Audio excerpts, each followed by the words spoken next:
What's up mga X-Men? Ito pala ang nangyari sa amin nung papunta kami sa meeting namin para sa Grand Finals ng B-Side. Ang meeting time pala namin dito dapat mga X-Men, 6 PM. Pero ang oras, 6 na. Mahirap na kasi makasakay sa amin pag ganitong oras na papuntang city. Nang makarating na kami sa city, traffic pa. Oh no! Saklap. Last year pa pala to mga X-Men, nung October pa.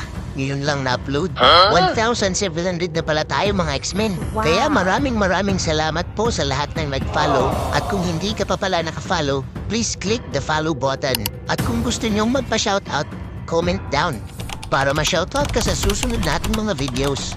At meron din pala ako mga X-Men ng YouTube channel.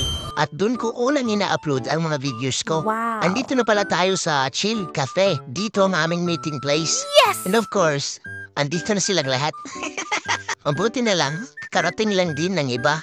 Kasi may trabaho at may nag-aaral. Ang topic pala namin mga X-Men, kung anong kakantahin sa makakapasok sa top 3. Isang kanta lang ang kakantahin, pero iba't ibang version dapat. At ang napili ng mga orado na kantahin namin ay Kailangan Ko Ikaw.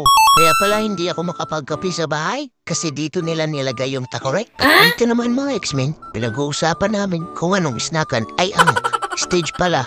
Kung anong magiging itsura at kung saan kami papasok.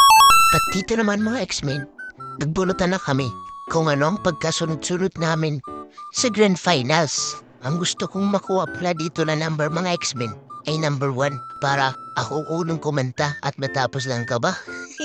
At ang nakuha ko nga dito na number ay number 1. Binigyan pa kami dito ng 10 ticket para ibenta para sa entrance at may paraffle din sila. Habang nagbubunot pa sila mga X-Men, napansin ko ang oras 7:09 na pala ng gabi. Kasi kagaya nga ng sabi ko kanina, mahirap na makasakay pag ganitong oras na. Lalo na po kung pauwi na. Sa bagay, may lana pa naman akong dala.